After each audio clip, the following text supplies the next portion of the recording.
இந்த தேசவளமை சட்டத்தின்படி different classes of slaves, the slaves of this country are divided into 4 castes. இந்த நாட்டின் அடிமைகள் 4 சாதிகளாக பிரிக்கப்படுகின்றார்கள். கோவியர், சாண்டார், பல்லரன், நலவர் என்பது இந்த சாதிகளின் பெயராக இருக்கின்றது. இந்த சாதி பெயர்கள் இந்தியாவில் இல்ல. இதுல பல்லர்கள் என்கின்ற சாதி மட்டும் இந்தியாவில் இருக்கின்றது. ஏனைய சாதிகள் இந்தியாவில் அரிதாகவே நான் அறிந்திருக்கின்றேன். நலவர் என்கின்ற சாதி இந்தியாவில் இல்ல. இந்த சாதிகள் இலங்கையின் தலித் மக்களாக, தீண்டாமைக்குட்படுத்தப்பட்ட மக்களாக, தீண்டாமையின் கோரத்தை அனுபவித்த மக்களாக, பஞ்சமர்களாக அறியப்பட்ட மக்கள். இந்த சட்டம் சட்ட ரீதியாக நமக்கு கல்வியை தடை செய்தது, சட்ட ரீதியாக நமக்கு காணி உரிமையை தடை செய்தது, சட்ட ரீதியாக பெயர் வைப்பதை கூட தடை செய்தது, மேலங்கி போடுவதை தடை செய்தது, நகரங்களில் வாழ்வதை தடை செய்தது, நீர் அருந்துவதை தடை செய்தது, நகரங்களில் இருந்த பொது போக்குவரத்துகளை பாவிப்பதை தடை செய்தது, எமது பெண்கள் மேலங்கி போடுவதை கூட தடை செய்தது. இந்த சட்டம் 1135 ஆண்டுகள் இலங்கை மண்ணில் வடமாகாணத்தில் இருந்த பின்னர் ஆங்கிலேயர்களால் 1835 ஆண்டு இந்த சட்டம் சர்வதேச ரீதியாக அவர்கள் கொண்டு வந்த அபோலிஷன் ஆஃப் ஸ்லேவரி என்கின்ற ஆக்டினூடாக இல்லாமல் பண்ணப்பட்ட போதிலும் 1957 ஆண்டு நான் முன்னர் சொன்ன இந்த prevention of social disabilities act என்று சொல்லப்படுகின்ற இந்தியாவின் பிசிஆர் ஆக்டுக்கு சட்டத்துக்கு ஒப்பான இந்த சட்டம் 1957 ஆண்டு போடும் வரைக்கும் நாம் இலங்கையின் ஈழத்தின் தலித் மக்களாக இவ்வாறான ஒடுக்குமுறைக்கு தொடர்ச்சியாக முன்கொடுத்து வந்தோம்.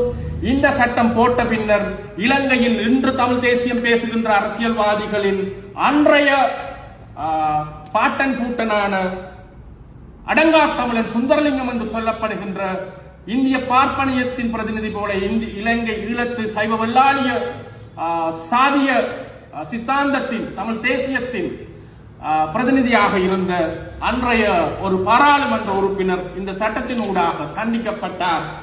And ex-MP and 11 others to be charged. Harijans stopped from worshipping. அதாவது ஒரு முன்னாள் பாராளுமன்ற உறுப்பினரும் இன்னும் 11 பேரும் கைது செய்யப்பட்டார்கள். Harijans stopped from worshipping என்பது கோயில் ஆலய பிரவேசங்களுக்காக ஹரிஜன மக்கள், தலித் மக்கள் போராடிய பொழுது அந்த மக்களை தாக்கி படுகொலைகள் செய்வதில் முன்னின்ற இந்த தமிழ் தேசியத்தின் பிதாமகர் என்று சொல்லப்படுகின்ற, தமிழ் தேசியத்தின் தந்தை என்று சொல்லப்படுகின்ற the father of Tamil nationalism, ஈழத்து Tamil தேசியத்தின் father of Tamil nationalism, இந்த அடங்கா தமிழன் சி சுந்தரலிங்கம் என்பவர் இந்த சோசியல் டிசபிலிட்டி ஆக்டினூடாக கைது செய்யப்பட்டு நீதிமன்றத்தால் தண்டிக்கப்பட்டார். அந்த தண்டனை வெறும் 100 ரூபாய் தண்டப்பணமாக இருந்தது. ஆயினும் அதை ஏற்றுக்கொள்ளாத அவர் அன்று கொழும்பில் இருந்த தலைநகரத்தில் இருந்த அப்பீல் கோர்ட் என்று சொல்லப்படுகின்ற மேல்முறையீட்டு நீதிமன்றத்துக்கு சென்று தனது தண்டனை பிழை என்று வாதாடினார். அங்கும் இவருக்கு இந்த தண்டனை உறுதிப்படுத்தப்பட்டது. பிறகு கப்பல் ஏறி குயின்ஸ் கோர்ட் என்று சொல்லப்படுகின்ற இங்கிலாந்துக்கு சென்றார். அங்கும் மேல்முறையீடு செய்தார். அங்கும் இந்த தண்டனை உறுதிப்படுத்தப்பட்டது. அதன் பின்னர் அவர் இலங்கைக்கு வந்து யாழ்ப்பாணத்துக்கு வந்து ஆரம்பித்ததே இந்த சைவ வெள்ளாளியத்தின் சாதியவாதத்தின் மறுபெயரான தமிழ் தேசியம். அன்றுதான் அவர் வந்து கூச்சலிட்டார், எண்ணத்துக்கு சிங்கள ஆட்சியாளர் எண்ணத்துக்கு இது போன்ற ஒரு சாதிய தடுப்பு சட்டத்தை கொண்டு வர வேண்டும். இது எமது தாயக பிரதேசம், வடக்கு கிழக்கு எமது தாயக பிரதேசம், இங்கு தமிழர்களை தமிழன் தான் ஆள வேண்டும். அதாவது சீமானுடைய இதே கோஷம் போன்று அன்று கோஷமிட்டார்கள். தமிழனை தமிழன் ஆள வேண்டும் என்று சொன்னதின் காரணம் என்ன? இந்த சாதிய சட்டத்தை, தடுப்பு சட்டத்தை எதற்காக சிங்களவன் கொண்டு வர வேண்டும்? ஆகவே நாங்கள் எமது பிரதேசத்தில் சட்டத்திட்டங்களை உருவாக்கிக் கொள்ளுவோம். இங்கிருக்கின்ற சாதிய பிரச்சனைகள் பல ஆண்டு காலமாக இங்கு இருக்கின்றது. இதை உடனடியாக மாற்ற முடியாது. இது மெதுவாகத்தான் மாற வேண்டும். இதுக்கு சிங்களவன் சட்டம் போட முடியாது. ஆகவே எங்களை நாங்களே ஆளுகின்ற அதிகாரம் வேணும், எங்களுக்கு சுய நிர்ணய உரிமை வேணும், எங்களுக்கு தமிழ் தேசியம் வேணும், எங்களுக்கு தமிழ் நாடு வேணும், எங்களுக்கு தனி நாடு வேணும் என இவ்வாறு தான் இது கொஞ்சம் கொஞ்சமாக ஈழம் என்கின்ற தமிழ் ஈழம் என்கின்ற இடத்துக்கு சென்றது.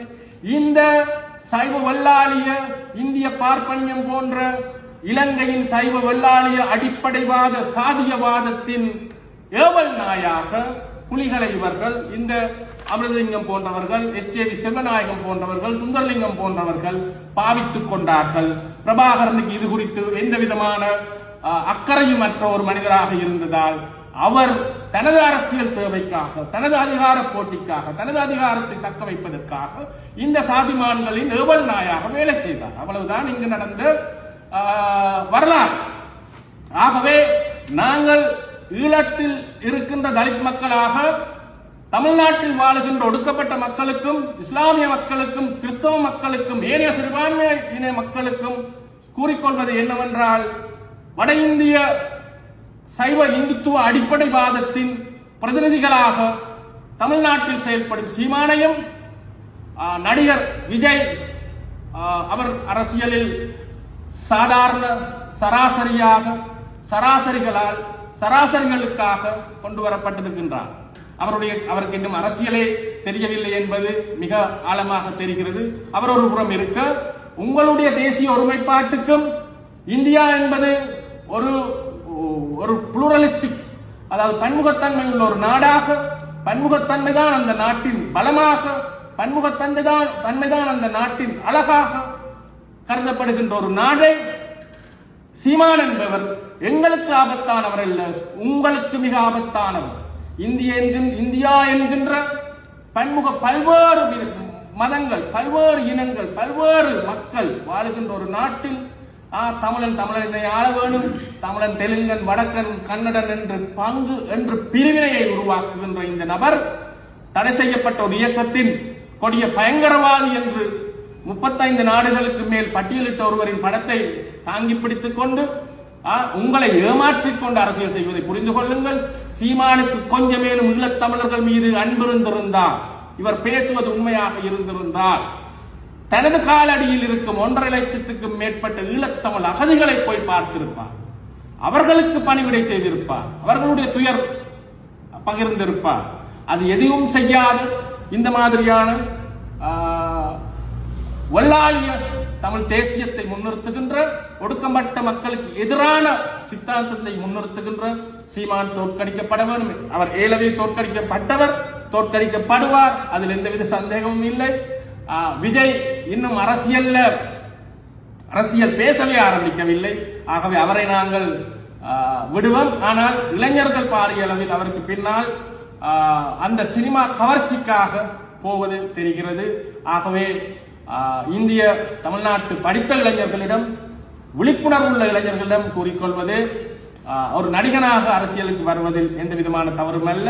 ஆனால் பொதுமக்கள் பணி செய்யாமல் 55-50 வயது வரைக்கும் எந்த விதமான சமூக பிரச்சனைகள் குறித்தும் ஒரு கடுகளவேனும் கண்டிக்கக்கூடிய ஒரு சொற்பிரயோகத்தை கூட செய்யாமல், தனது சொந்த தொழிலை, சினிமாவை ஒரு வணிக சினிமாவை மட்டுமே மக்களுக்கு அறிமுகப்படுத்தி வன்முறையும் ஆபாசமும் கலந்த 3ஆம் தர சினிமா கதாநாயகனாக சினிமா என்கின்ற மாபெரும் கலையை ஒடுக்கப்பட்ட மக்களின் விடுதலைக்காக பாவித்த எத்தனையோ கலைஞர்கள் இருக்கும் பொழுது அது ஒரு கலையே அல்ல, அது முழுமையாக அது ஒரு வியாபார பண்டமாக்கிய விஜய் அரசியலுக்கு வந்திருக்கிறது பெரிய ஒரு விடயம் அல்ல. ஆனால் நாங்கள் தமிழ்நாட்டு மக்களிடம் வேண்டிக் கொள்வது, விஜயிட கட்சியில ஏனையவர்களை தோற்கடித்தாலும் பரவாயில்லை, விஜயை வெல்ல வைத்து சட்டமன்றம் அனுப்புங்கள். காரணம், அவர் தோற்று மீண்டும் சினிமாவில் நடிக்க வருவாரேயானால் அதை போன்ற அவலம் எங்களுக்கு கிடையாது. அதை போன்ற ஒரு பரிதாபத்துக்குரிய மக்களாக இருக்காமல், ஏனெனில் விஜய் இன்னும் நடிக்கவே ஆரம்பிக்கவில்லை, இனிமேலும் இவருடைய நடிப்பை பார்க்கவும் முடியாது. ஆகவே தயவு செய்து அவரை மட்டுமாவது தெரிவு செய்து அனுப்புங்கள். ஆனால் ஸ்டாலின் தொடர வேண்டும், தமிழ்நாடு வெல்ல வேண்டும். தந்தை பெரியாரின் நீதி கட்சியின் சமூக நீதியும் சமத்துவமும் பகுத்தறிவும் சுயமரியாதையும் இந்திய திருநாட்டின், பாரதத்தின், தமிழ்நாட்டு ஒடுக்கப்பட்ட மக்களின் விடுதலைக்காக வேணும். மாற்று அரசியல் இல்லாத காரணத்தால் திராவிட முன்னேற்ற கழகத்தை விட சிறந்த ஒரு கட்சி இருப்பதாக இருந்தால் அதை தெரிவு செய்யலாம். ஆனால் அவ்வாறு ஒன்று இல்லாத காரணத்தால் நீங்கள் திராவிட முன்னேற்ற கழகத்தை தெரிவு செய்தே ஆக வேண்டும். இருப்பவர்களில் ஓரளவுக்கேனும் சிறந்தவர்களாக, கொள்கை உள்ளவர், இவர்களிடம் கொள்கை இருக்கின்றது. கொள்கை தவறினால் கழுத்தை பிடித்து நீங்கள் கூப்பிட்டு அவர்களிடம் கேட்கலாம். அட்லீஸ்ட் ஒரு கொள்கை இருக்கின்றது. இந்த மறுமுனையில் இவர்களை எதிர்ப்பவர்களிடம் எந்த விதமான கொள்கைகளுமே கிடையாமல் இருக்கின்றது. ஆகவே ஒரு நபர் தமது வாக்காளர்கள் தனது அரசியலில் யாரை முன்னிறுத்துகிறார் என்பது முக்கியமானது.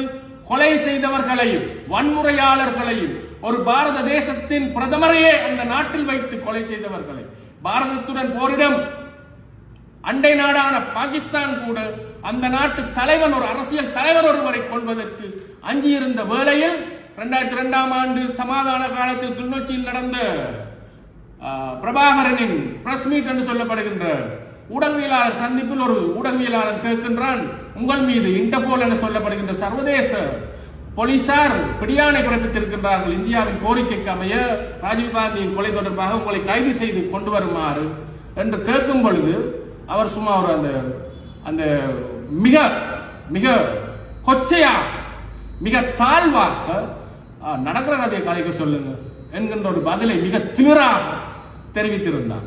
சரியா? அதை இந்திய மக்கள் புரிந்து கொள்ள வேண்டும். எந்த அளவுக்கு அறிவிலியாக ஒரு 150 கோடி மக்கள் கொண்ட ஒரு தேசத்தின், ஒரு பாரதத்தின் மக்களால் தெரிவு செய்யப்பட்ட ஒரு பிரதம மந்திரியை கொன்றுவிட்டு படுகொலை செய்துவிட்டு அந்த படுகொலையூடாக எவ்வாறு ஈழத்து தமிழ் மக்களுக்கு விடிவு கிடைக்கும் என்று இந்த மாதிரி கொலைஞர்கள் நினைத்தார்கள் என்று எம்மால் சொற்றுக்கூட சிந்திக்க தெரிந்த மனிதர்களாக யோசிக்க தெரியவில்லை.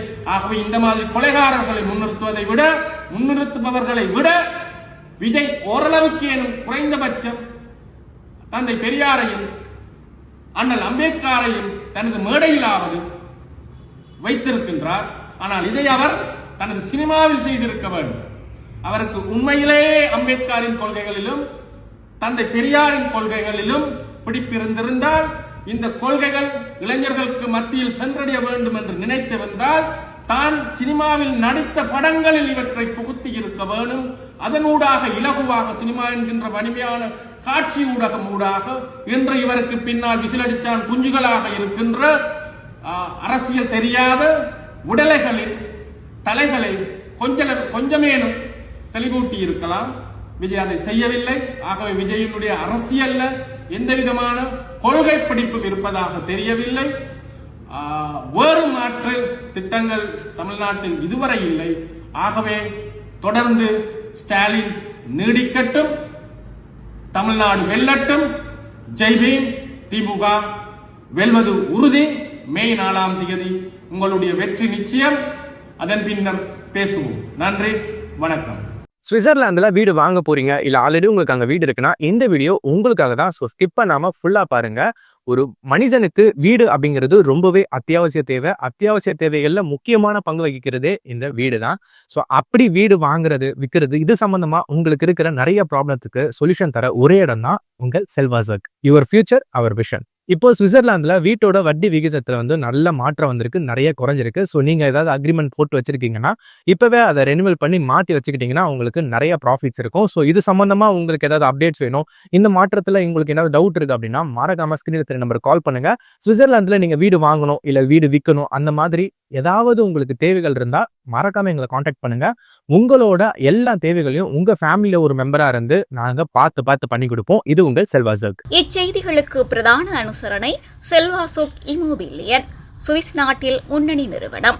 தொடர்புகளுக்கு 07951464428. வீடு வாங்க, வீடு கட்ட, வீடு திருத்த மற்றும் வீட்டுக்கடன். Your future our vision. இது போன்ற மேலும் பல முக்கிய சுவாரஸ்யமான செய்திகளை அறிந்து கொள்ள லங்காஃபோ யூடியூப் சேனலை சப்ஸ்கிரைப் பண்ணுங்கள். எமது செய்திகள் உடனடியாக கிடைக்க பெல் பட்டனை அழுத்துங்கள். அத்தோடு எமது செய்திகளை மற்றவர்களும் பார்வையிட ஷேர் செய்யுங்கள். நன்றி.